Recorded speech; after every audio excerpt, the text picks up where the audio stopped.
गम का बेदर्द मौसम बदलता नहीं, क्या यही इश्क है? दिल हमारा संभाले संभलता नहीं, क्या यही इश्क है? जिस जगह तू नहीं उस जगह बेयकी है मेरे हमनशी, दीप उम्मीद का कोई जलता नहीं, क्या यही इश्क है? नमस्कार, आप देख रहे हैं इंडिया न्यूज़ न्यूज़ और हमारे साथ कुछ खास गेस्ट हैं जिनके बारे में मैं आप परिचित कराने जा रहा हूं। मेरे साथ जो है एक तरीके से मैं नाम बताने से पहले शुरुआत करना चाहूँगा कि कांस जो फिल्म फेस्टिवल होता है उसका बहुत ज़्यादा नाम है। लोग वहां पे जाना चाहते हैं, उनके अवार्ड वहां पे मिलते हैं, लोग बहुत ज़्यादा खुश होते हैं और इसी को लेकर एक स्क्रीनिंग भी हुई है, किस पे मूवी बनी है, एक छोटी सी हाफ डॉक्यूमेंट्री बनी है, उसके बारे में भी हम लोग चर्चा करेंगे। अजय चिटनिस साहब हैं हमारे साथ, जो कमाल के डॉक्यूमेंट्री मेकर हैं और अपने डॉक्यूमेंट्री की छाप देश पर छोड़े हैं, कई सारे डॉक्यूमेंट्री बनाए और उन्हें नेशनल से लेकर इंटरनेशनल सारे अवार्ड मिले हैं। आपका बहुत बहुत स्वागत है इंडिया न्यूज़ पर। और जिसके ऊपर डॉक्यूमेंट्री बनी है, मेनू जी आपका बहुत बहुत स्वागत है। चितिन साहब, आपसे शुरू करेंगे। कैसे मतलब सूझा कि इनके ऊपर एक डॉक्यूमेंट्री बनाया जाए और कांस में पहुंचा, इसके बारे में हमें बताइए। देखिए, पिछले 25 सालों से मैं लोगों की ज़िंदगी में झांक रहा हूँ। हाँ। तो मुझे उनकी कहानियों में बड़ी रुचि होती है कि वो अगर किसी मकाम पे पहुँचते हैं तो उस मकाम पे पहुँचने के लिए उनको जो जो जो एक सिलसिला है और इनको जिन कठिनाइयों का सामना करना पड़ता है, उसमें मुझे बड़ी दिलचस्पी थी। तो मैं ऑलरेडी 100-125 से ज़्यादा डॉक्यूमेंट्रीज बना चुका था और मैं एक अलग किस्म की स्टोरी ढूंढ रहा था। तो ऐसे ही यकायक सोशल मीडिया पे देखते देखते एक नाम मेरे सामने आया। फिर मुझे थोड़ा सा वो नाम, मतलब जब उनका काम देखा हुआ ये बड़ा विस्मयजनक था कि मैंने सोचा कि मैं सिर्फ डॉक्यूमेंट्री बना सकता हूँ, इसके अलावा मैं कुछ नहीं कर सकता हूँ। लेकिन यहाँ पे एक शख्स है जो मौसीकी भी जानती हैं, जो लिखती भी हैं, जो गायिका भी हैं, उसके बाद जो मुशायरों में जाती हैं, जो लिंग्विस्ट हैं और ख़ास तौर पे स्पेनिश भाषा पे उनका एक गज़ब का प्रभुत्व है। तो ये सारी चीज़ें देख के मैं चौंक गया कि इतना कैसे आदमी कर सकता है और बिल्कुल इतने बड़े सहज तरीके से। तो फिर मैंने इनको अप्रोच किया। हमारी बड़ी गर्मजोशी से पहली मुलाकात हो गई। एक मुलाकात के बाद फिर से मुलाकात हो गई। फिर हम लोगों ने मोरलेस तय कर लिया था कि करेंगे। अच्छा, जिस ज़माने में अभी बॉलीवुड जो है हमेशा क्राइम मूवीज़ लेके आ रही हैं और तमाम लव स्टोरी लेके आ रही हैं, उस ज़माने में आप ऐसे लोग खोज के लेके आते हैं, उन पर बनाते हैं, मतलब कहाँ से ये सब चीज़ें लेके आते हैं आप? मैं थोड़ा सा बॉलीवुड शब्द के खिलाफ हूँ। अच्छा। मैं सिनेमा कहना चाहूँगा, इंडियन सिनेमा कहना चाहूँगा। हाँ। देखिए, ऐसे हमें हमारी एक सोच बदलनी चाहिए। अगर मैं आपको कहूँ कि आज हम लोग इतने स्टार्स के पीछे भागते हैं, स्पोर्ट्समैन हो या फिल्म स्टार्स हो, लेकिन अगर आप उसके बाहर जाते हैं तो आपको अनगिनत कहानियाँ मिलेंगी। आज मीनू जी का नाम कितने लोग जानते हैं? लाखों लोग जानते होंगे। लेकिन कॉमन मैन, जैसे अगर हम लोग कहें लता मंगेशकर या आशा भोसले या जो भी आजकल की गायिका, आई मीन वो तो बहुत बड़े नाम हो गए। तो हमें ये भी सोचना चाहिए कि हम किसको हीरो बना रहे हैं और किसको शीरो बना रहे हैं। हीरो हम सब में है, शीरो हम सब में है। तो हमें ढूंढना है और हमें तय करना है कि कौन हमें इंस्पायर करता है। तो इसके लिए मुझे इनकी जो कहानी है बड़ी प्रेरणादायी लगी कि अच्छा, इनकी और एक बड़ी बात जो मैंने नोटिस की, ये गृहिणी भी है, एक होम मेकर भी है। घर संभालना, सारी चीज़ें करके, मर्द ये काम नहीं कर सकता है। मतलब मेरा ये कहना है कि मतलब इनकी कितनी मल्टीफेसेटेड पर्सनैलिटी है कि कल उनसे कहें टेनिस खेलना है तो टेनिस भी खेल लेंगी, गोल्फ खेलना है तो गोल्फ भी शायद वो करती भी रहेंगी। वो शायद मेरे अभी नॉलेज में नहीं है। तो मेरी यही एक रिक्वेस्ट रहती है कि आपके जो शीरोज़ हैं या हीरोज़ हैं वो सोच समझ के चुनिएगा। और हमें खुद बुरा लगता है, इतनी बड़ी गैप है सिनेमा में और इस तरह की कहानी में, हमें ऑडियंस नहीं मिलता है। आज आप सलमान खान की वगैरह फिल्में देखें, 3 दिन में ब्लॉकबस्टर हो जाती हैं, पैसा कमा देते हैं। आज हमें सारी चीज़ें अपनी तरफ से करनी पड़ती है। तो अच्छा कंटेंट है, अच्छे लोग हैं, बस हमारी एक नज़रिया बदलना चाहिए। आप सलमान खान की भी बात की, उस पर हम आएंगे, पहले आप रुक करते हैं। ये बताइए कैसे मुलाकात हुई अजय चिटनिस साहब से? दरअसल मुझे सोशल मीडिया पे एक मैसेज आया कि हम डॉक्यूमेंट्री बनाते हैं, हमारी फिटनेस है, मुंबई में रहते हैं, आपसे मुलाकात करनी है, हम दिल्ली आ रहे हैं और दिल्ली आ रहे हैं, तो हम आपसे कुछ आपकी स्टोरी सुनाना चाहते हैं। तो फिर मैंने इनका थोड़ा काम देखा, क्या क्या किया इन्होंने, फिर हमने इनसे मुलाकात की। तो फिर जब पहली मुलाकात हुई तो बात चली, और इनको तब तक मुझे सिर्फ मेरा कि मैं गाती हूँ, क्योंकि सोशल मीडिया पे मेरे गाने होते हैं, या मेरी पोइट्री होती है, या मैं एक लेखिका हूँ, मैं शायरा हूँ, तो मेरी 6 किताबें छपी हुई हैं। तो जब बात करते करते इन्होंने कहा था कि हम एक 20 मिनट की आपकी स्टोरी बनाना चाहते हैं। फिर पहली मुलाकात, दूसरी मुलाकात, जैसे जैसे हम अपने बारे में इनसे जाहिर करते हैं हम क्या क्या करते हैं, हम JNU में स्पेनिश के प्रोफेसर हैं, रह चुके हैं, और हम इंटरप्रेट करते हैं प्राइम मिनिस्टर प्रेसिडेंट साहब की जो है, या हमें फला अवार्ड्स मिले हैं इस चीज़ के लिए। तो ये कहने का अच्छा हम 20 नहीं, इसको 30 मिनट का बनाएंगे, फिर 35, करते करते 90 मिनट की कहानी हो गई यानी इनकी। तो वो बस इसी तरह सोशल मीडिया से मुलाकात हुई। कैसा लगा काम करके इनके साथ आपको? बहुत अच्छा लगा, बहुत डिटेल में करते हैं, और बहुत सिंपलिसिटी है इनकी, जिस तरह से ये बनाते भी हैं। एक तो फ्री हाथ देते हैं आपको, कहते हैं अच्छा आप अपनी बचपन की कहानी सुना दीजिए, आप जवानी की कहानी सुना, कैसे शादी, तो वो निकलवा लेते हैं धीरे धीरे सवाल। अच्छा मीनू जी, जैसे डॉक्यूमेंट्री जो मेकर्स होते हैं, जैसे बॉलीवुड वाले जो सर बता रहे थे कि उनका नाम मैं नहीं लेना चाहता हूँ, तो इंडियन सिनेमा वाले क्या मतलब उस तरीके की मदद करते हैं इंडिपेंडेंट जो डॉक्यूमेंट्री मेकर होते हैं, क्योंकि वो लोग अपनी मेहनत से आते हैं, उस तरीके की उनको मेहनत जो प्रमोशन मिल पाती है, क्या उधर से सपोर्ट मिलती है? नहीं, बिल्कुल भी नहीं मिलती। इसीलिए हम बहुत हैरानगेज बात थी हमारे लिए कि हमारी फिल्म इम्फा में चुनी गई और कान तक जा पहुंची। तो ये एक शायद इनका नाम बहुत वेल नोन होगा, तो है ही, और कुछ शायद हमारी स्टोरी भी इंटरेस्टिंग लगी होगी कि वो it was the first documentary ever to reach Cannes. तो ये भी एक बहुत बड़ी, हमारे लिए बहुत बड़ी बात। जैसे पता चला कांस में जा रहा है, तो आपका रिएक्शन कैसा था पहला वाला?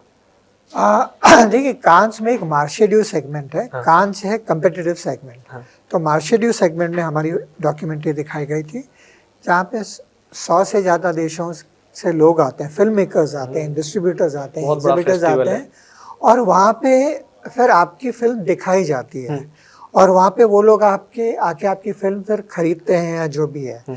तो एक प्लेटफॉर्म है मार्शेड्यू। तो हमारी कम्पिटिटिव सेगमेंट में नहीं थी, मार्शेड्यू सेगमेंट में थी। तो मार्शेड्यू सेगमेंट में भी जाना बहुत बड़ी बात होती है। तो जब ये बात आई, कोशिश चल रही थी, और जब उनके यहाँ से लेटर आया, सारी चीज़ें, तो अब मैं अभी भी अपने आप को मतलब पिंच कर रहा हूँ कि भाई वाकई हम लोग जाके आए कि नहीं। तो हाँ, बहुत बड़ी बात है, सीखने को मिलता है, और इतने दिग्गज कलाकार हैं, डायरेक्टर्स हैं, उनसे आप जब रूबरू करते हो तो आपको मालूम पड़ता है कि कितना कुछ सीख सकते हैं उनसे। तो ये जो एक जज्बा है, उसको बयान नहीं किया जा सकता।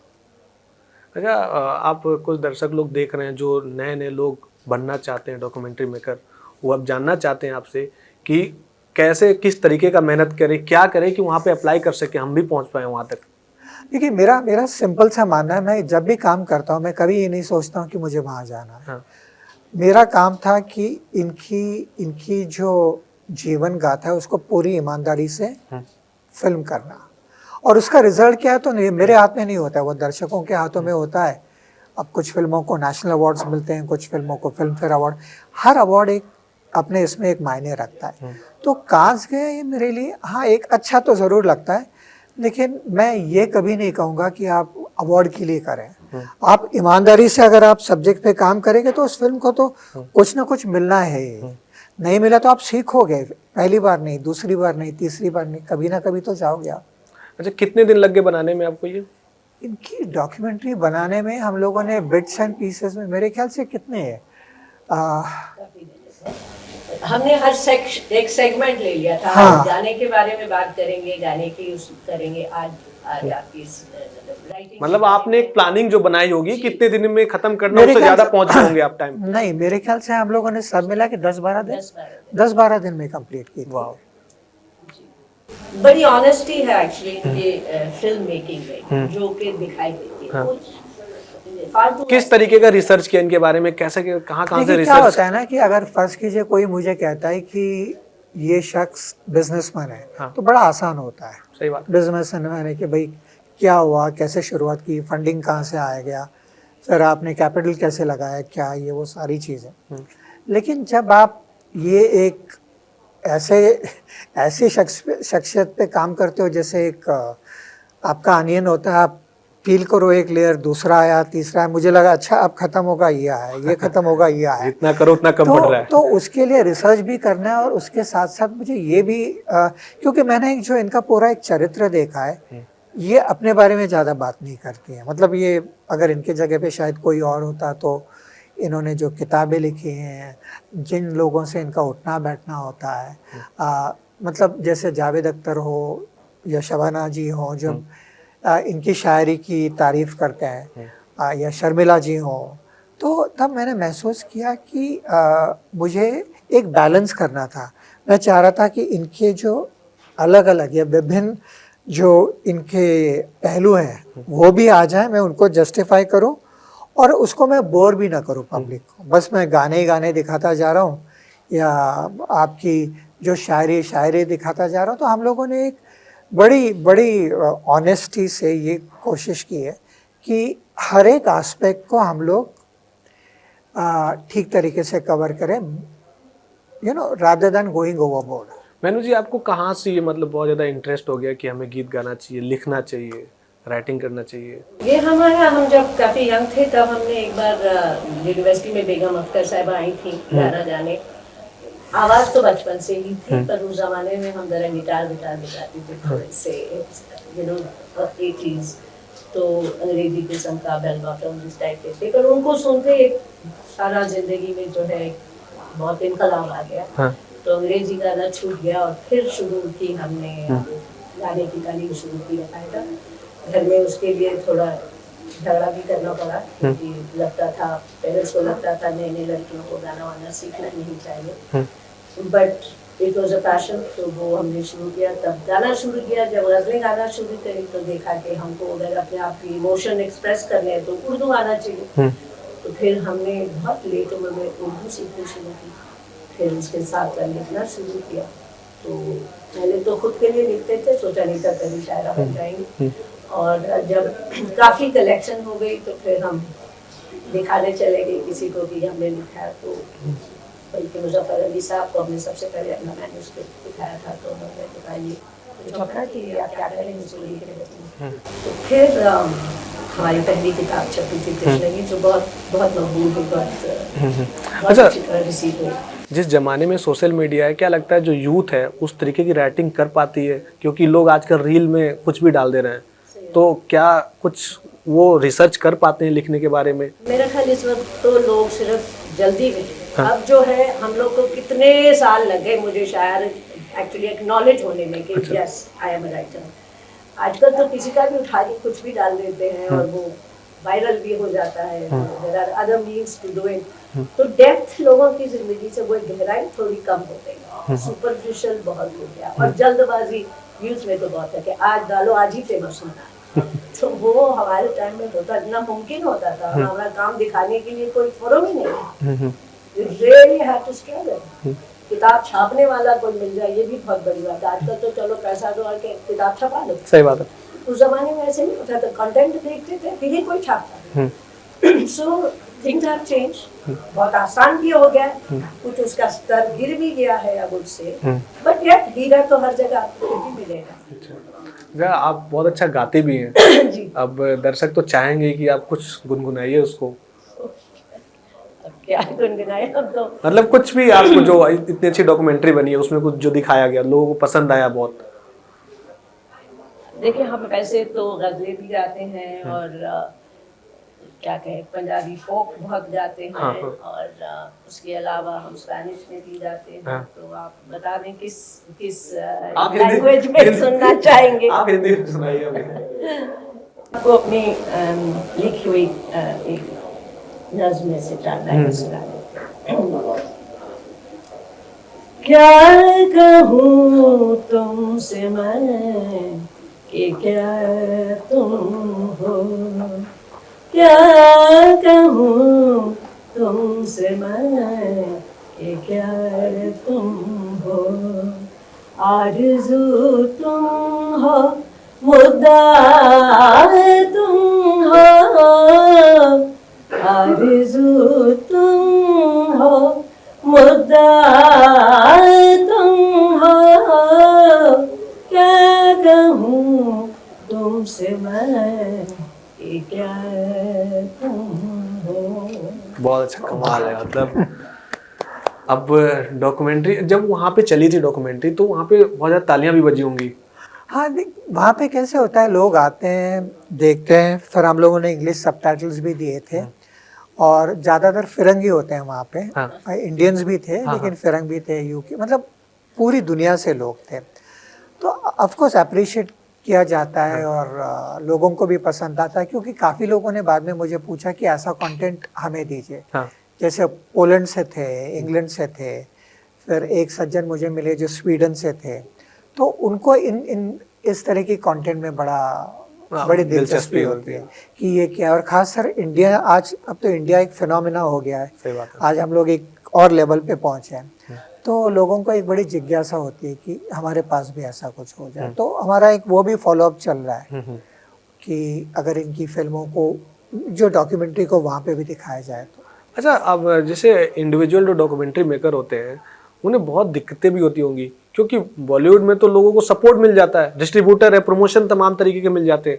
आपको कहाँ से प्रमोशन मिलता है? क्या सोशल मीडिया का सपोर्ट लेते हैं? कैसे है आपको? नहीं, मैंने आज तक कभी सोशल मीडिया का सपोर्ट नहीं लिया है। हाँ। जो भी कर रहा हूँ, आप सीखते जाते हो। आप शुरुआत तो मैंने 2000 में की थी, तो करते करते फिर आपको उसके एक ट्रिक्स ऑफ ट्रेड भी मालूम पड़ जाए कि कैसे करना है, क्या है। हाँ, तो वही मैंने कहा ना कि जब तक आपकी टेस्ट में, एक बहुत बड़ा गैप है कमर्शियल फिल्म्स में और डॉक्यूमेंट्रीज में, आप उसका कंपैरिजन ही नहीं हो सकता। मैं आपको पूछूंगा कि आपने पार नाम की फिल्म देखी है? त्रिदेव देखी है? त्रिदेव देखी है, सनी देओल वाली? हाँ, त्रिदेव देखी है।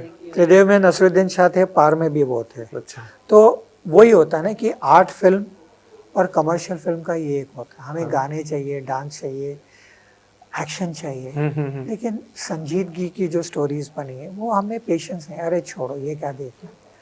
तो लेकिन ये अगर आप बाहर के देशों में देखोगे तो वहाँ पे आप बहुत बड़ा क्रेज़ आया है अच्छी डॉक्यूमेंट्रीज का। उनके चैनल्स भी हैं, हमारे यहाँ पे भी चैनल्स हैं लेकिन इतने नहीं। तो ये गैप को कम करना ज़रूरी है। अच्छा, आपने अभी बात किया था, सलमान खान का भी जिक्र किया था अभी। कांस में कई लोग अवार्ड जीतते हैं, ऑस्कर अवार्ड भी कई लोग जीतते हैं, एक अलग लेवल का होता है वो। लेकिन सलमान खान मीडिया से मुखातिब होते हैं और बताते हैं कि ये अवार्ड हमारे लिए मैटर नहीं करता है, वो उनका अवार्ड है, हम क्यों लेने जाए। बोलते हैं वो तो उनका अवार्ड है, वो लोग जाने, इंडियंस क्यों जाएं वहाँ पे, हम लोग कुछ ऐसा करें कि वो लोग आके यहाँ पे अवार्ड लें। नहीं, मुझे नहीं लगता उन्होंने कहा इंडियंस क्यों जाए। आई डोंट थिंक सो, क्योंकि सलमान जी एक बड़े मंझे हुए कलाकार हैं और वो कभी भी ऐसा स्टेटमेंट नहीं करेंगे। एक जगह बात करते उन्होंने कहा है। हाँ, तो देखिए वो हर एक का एक परसेप्शन होता है कि कौन सा है, क्या है। तो आज मैं ये समझता हूँ कि जब आप एक इंटरनेशनल प्लेटफॉर्म पे जाते हो तो आपको सीखना, एक्सचेंज ऑफ थॉट्स होता है, आपको सीखना मिलता है। तो मैं ये अवार्ड्स वगैरह मैंने कहा ना कि अवार्ड मेरे लिए मायने नहीं रखता है। मेरे लिए मायने क्या रखता है, आप क्या लेते हो और क्या दे रहे हैं आप। तो हमारा यही मकसद था। जब मेरे लिए भी पहली बार था, मैं भी नहीं गया था, और जब मैंने महसूस किया कि क्या ये फिल्में बनाते हैं, क्या कलाकार हैं। हमारा यहाँ पे फंक्शन चल रहा था, वहीं पे टॉम क्रूज थे दूसरी तरफ। अरे वाह। फिर अनुपम खेर जी भी उस दिन थे, शेखर कपूर से भी मुलाकात हुई थी। फिर बाद में खैर कांस खत्म होते होते ये आ गए, फिर आपके क्या नाम है उनका, रॉबर्ट डिनेरो थे। तो एक मैं इसको कम्युनिटी देखता हूँ, ये पूरी फिल्म कम्युनिटी है कि एक ट्राइब है जहाँ पे आप बैठो। मैं उस लिहाज से बॉर्डर इसमें बिलीव नहीं करता हूँ। मैं कहता हूँ कि आप सीखो उनसे, कि आपका अच्छा है तो आप उनसे एक्सचेंज करो। क्रॉस कल्चरल एक्सचेंज भी तो होता है। और अवार्ड का माने इन अ वे अप्रिसिएशन होता है, तो किसको अप्रिसिएशन अच्छा नहीं लगता, चाहे अपना लोकल मिले चाहे बाहर से मिले, तो है ही। मीनू जी, जैसे आपके पास बहुत ज़्यादा आप ज्ञानी है, सारी चीज़ों को जानती हैं, लिखती हैं, जब सोशल मीडिया आता है तो वहाँ पे क्या आप अपने आप को थोड़ा बहुत नीचा देखती हैं कि आजकल का यूथ इतने ज़्यादा फॉलोअर लेके आगे बढ़ रहा है, मेरे पास इतना ज़्यादा मैं जानती हूँ, मेरे पास इतने फॉलोअर्स क्यों ना हो? मेरा ख्याल है कि हमारे पास अपनी नीश ऑडियंस है, क्योंकि हम गजलें लिखते सीरियस मैटर, हाँ गाने भी गाते हैं अच्छे वाले, nothing we do not turn up the myth, और गजलें गाते हैं, फोक को रिवाइव करने की कोशिश कर रहे हैं, पंजाबी फोक को खास करके। और इधर से क्योंकि हम स्पेनिश पढ़ाते हैं और हम एक एनजीओ भी चलाते हैं, तो कुछ हम वो भी डालते हैं कि लोगों को इंस्पायर करने का माने होता है कि हम अभी सोचते हैं कि लोग हमें देख के इंस्पायर हो कि हम क्या कुछ अचीव कर सके विदाउट द सोशल मीडिया। बहुत सिर्फ मेहनत से, अपनी पैशन से उसको ट्रांसलेट किया लाइफ में। तो हम जैसे अजय जी कह रहे हैं कि ये फिल्म हम कहीं इंस्टीट्यूशंस, गर्ल्स कॉलेजेस में जाके, वो मैंने उर्दू अब अपनी 55 पे सीखी। मतलब ये नहीं कि ना मैं मुसलमान घर में पैदा हुई, ना कोई हमारे घर में उर्दू का माहौल था, लेकिन खुद को सिखाया है, क्योंकि गजलों से मोहब्बत थी, उर्दू से इश्क हो गया था, तो उसके लिए कितनी मेहनत लगती है, तो वो हमने किया। और कोई उम्र का लिहाज नहीं किया कि अरे अब तो बहुत देर हो गई या बच्चे हो गए तो हम स्पेनिश पढ़ना छोड़ देंगे। हम तो कभी भी मास्टर्स किए, बच्चे को छोड़ के स्पेन भी गए ताकि बिल्कुल पढ़ें और उसको अच्छी तरह से सीख पाए ताकि कुछ बन सके। हाँ। तो वो एक जो शिद्दत की जो वो you know that feeling of passion, वो शायद आज के बच्चों में नहीं है, पर हम यही कोशिश कर रहे हैं through the social media. So it may have it's negatives, पर उसमें एक बहुत बड़ी बात ये भी है कि आप उनको दिखा सकते हैं कि आप क्या बन सकते हो, अपनी मेहनत से क्या कुछ कर सकते हो। तो हमारे लिए आई एम नॉट रनिंग उतना, पर फिर भी बहुत है, यूथ भी हमसे बहुत जुड़ी हुई है। अच्छा, जब डॉक्यूमेंट्री बना रहे थे अजय साहब, तो आपका बिजी शेड्यूल है, आप वो तो समय चाह रहे होंगे आपके साथ बैठ के बात करने के लिए, रिसर्च करने के लिए, आपने कैसे समय निकाला? नहीं, क्यों तो बहुत जरूरी है, चीज बन रही थी तो हमने दिन के 3-4 घंटे जो 10 दिन थे 3-4 आवर्स पर डे, ये नहीं था कि सुबह से रात तक बैठते थे, पूरा चीज बहुत एक फॉर्मुलेटेड तरीके से था। तो हमको ये बता देते आज इतने बजे हम आएंगे, ये है, और तैयारी करके रखिए, और आपने आज ये बात करनी है, तो उसमें it was all very natural. जैसे आज हम आपको किसी तरह ये हमसे सवाल करते थे, हम जवाब देते थे, फिर बाद में इन्होंने वो म्यूजिक का हमारे वीडियोस वगैरह उसमें भर के बहुत खूबसूरत चीज बनाई। अच्छा, जब फिल्म बनी थी MS धोनी, तो उनको बहुत अच्छे से सुशांत सिंह राजपूत ने उतारा था, उसी तरीके से जब आप इनके ऊपर डॉक्यूमेंट्री बनाए तो चाह रहे होंगे ना कि सारी चीजें हम उतार के रख दें, सब कुछ दे दें, यहाँ पे लोग देखें इनके बारे में, तो किस तरीके का मेहनत करना पड़ता होगा? बहुत ज्यादा क्या लगातार वॉच करना पड़ता होगा? बहुत ज्यादा क्या करना पड़ता होगा इसमें? नहीं, वॉच तो नहीं, कुछ हद तक एक ऑब्जर्व करना पड़ता था। मैंने एक जो भी इनकी रेलेवेंट इंफॉर्मेशन सोशल मीडिया थी, अच्छा, हाँ, तो वो किया था। और फिर दूसरा कैसे है ना कि फिल्म में और हमारे इसमें एक फ़र्क क्या था कि आज कहानी इनकी थी, फर्ज कीजिए इनके 8 पहलू है। हाँ। मतलब मैंने खुली छूट देखी रखी थी कि मतलब ये सवाल होते थे, उस पर बात करो। तो इससे क्या होता है कि आप उस मुद्दे पे बात कर रहे हो। अच्छा, तो ए हो गए, ए से बी पे गए, बी से सी पे गए, तो बड़ा एक स्मूथ और सीमलेस था ये प्रोसेस। कहीं भी मुझे तो नहीं लगता है कि हमारे रीटेक्स भी कहीं हुए हैं कि कभी फंबल होते थे या जो भी है, मतलब वो भी कुछ नहीं था। एक्चुअली पहली बात ये है कि इस कहानी का शीरोत मैं हूँ ही, तो प्रोटैगनिस्ट भी मैं थी और एक्टिंग भी मेरी थी, तो इसमें वो ये नहीं था कि धोनी साहब को राजपूत जी ने उतारा। हाँ, ऐसा नहीं था, हम तो खुद ही को प्ले कर रहे थे। हाँ, खुद ही को प्ले कर। नहीं, मेरा कहने का मतलब था कि आपको आपके बारे में सब कुछ जानना। हाँ, ये जब हम तक पहुंचे थे तब तक भी काफी होमवर्क कर चुके हाँ थे। जी, हाँ जी। और फिर जब इनको और कुछ जो पहलू हमारे सोशल मीडिया में नहीं थे, तो वो फिर जब इन्होंने जान लिए, तो उसमें भी आई थिंक ये तैयारी इनकी खूब नहीं, और इनकी बारीकियाँ, मतलब इनकी ज़िंदगी की बारीकियाँ, मतलब मैं इनके अलावा मैं इनकी फैमिली से काफ़ी प्रभावित हुआ था जब सुना था, ख़ास तौर पे इनके पिताजी, फिर इनके फादर इन लॉ, जो इनके कहती हैं कि ज़िंदगी में 3 शख्स हैं जिनको वो सैल्यूट करती हैं, इनके पिताजी, इनके फादर इन लॉ और इनके हस्बैंड। तो मतलब बड़ा मैं गदगद हो गया था वो सारी चीज़ें देख के कि इतने सपोर्टिव और मतलब पूरी छूट देना और जो करना है, क्योंकि आज हम लोग जिस सोसाइटी में रहते हैं वहाँ पे आज भी पुरुष प्रधान सोसाइटी है हमारी। अच्छा। तो उसमें ये काफ़ी बड़ा मैसेज है कि आप जो उसके बारे में तो शायद मीनू जी भी बताएं तो ज़्यादा ठीक हो रहेगा। हाँ, यही कि एक जॉइंट फैमिली में रहते हुए 3 बच्चे भी थे हमारे, फिर हर पैशन को परस्यू कर लेना इसमें सिर्फ हमारी मेहनत तो थी, हमारा पैशन था, लेकिन जब तक फैमिली सपोर्ट ना हो नहीं मुमकिन। और हम जिस वक्त की बात कर रहे हैं वो आज की नहीं, 30-35-40 साल पुरानी बात कर रहे हैं, जब हमने ये अपनी जर्नी शुरू की थी। तो तब से अगर मेल सपोर्ट, घर के फैमिली के मेल मेंबर्स का सपोर्ट मिले तो आदमी कहीं भी पहुंच सकता है। सही बात है। और यही हमारी कहानी का एक्चुअली एक इंस्पिरेशनल जो है कि, और हमारा मैसेज भी, हमारी फिल्म भी खत्म इसी पे होती है कि सब जो मेल पार्टनर्स कह लें, पेरेंट्स कह लें, भाई कह लें, कि अपनी औरतों को, अपनी बेटियों को, अपनी बहनों को सपोर्ट दें तो वो कुछ भी कर सकते हैं। That is the whole message of this whole documentary. अच्छा, कुछ तबका अभी भी है जो लड़कियां करना चाहती हैं, उनके पिताजी बोलते हैं नहीं आप यूपीएससी कर लीजिए, उनका रहेगा कि हमें मॉडल बनना है, राइटर बनना है, वो बोलेंगे आप यूपीएससी करिए, ये चीज़ें करिए, वो कैसे चेंज होगा फिर? नहीं, आई थिंक हो भी रहा है, फ्रीडम ऑफ थॉट तो अब चल ही रहा है। मतलब देख ही रहे हैं कि जो लड़कियां अपना पैशन फॉलो करती हैं, अचीव भी करती हैं। जरूरी नहीं, इनफैक्ट ये तो बेटों के ऊपर भी लागू होता है। कई फादर, अगर हम लॉयर हैं तो आप लॉयर ही बने, हम डॉक्टर हैं तो आप डॉक्टर बने। लेकिन I think it's this perception is changing all over, पर लड़कियों के लिए अभी भी ज्यादा मुश्किल कल्चरली जो है, और उसकी थोड़ी सी छूट देना अब जरूरी है। अब जैसे हमको मिली, हम आगे अपने बच्चों को फुल फ्रीडम देते हैं, क्योंकि हम पहुंचे तो हमारे बच्चों का भी ये हक है कि वो जो चाहें उस तरह से करें। तो आई थिंक दिस डॉक्यूमेंट्री मोर और less is a story of inspiring women and men, because I concluded with the fact that I would not be, मैं यहाँ नहीं पहुँच सकती अगर मेरे हस्बैंड, मेरे फादर इन लॉ, मेरे फादर मुझे करने नहीं देते। मेरी माँ ने मुझे रोका था गाने से, मेरे फादर सेड नहीं ये गाती हैं, इनको गाने दो, बहुत अच्छी आवाज़ है इनकी, चलना चाहिए। तो इस तरह से भी गाने के लिए कहीं पे क्लास भी लिया था आपने? जी, हमारी बाकायदा हिंदुस्तानी क्लासिकल म्यूजिक में हमने ट्रेनिंग ली। वहाँ से आपने सीखा सारी चीजें? वहीं जी, और अभी भी रियाज करते हैं, अभी भी खासा बात है। बहुत बढ़िया। अभी जैसे हम लोग बताया कि आप आने वाली हैं, कुछ लोग बोले कि वो शायरी भी बहुत अच्छा करती हैं जी, तो कुछ सुनाइए आप।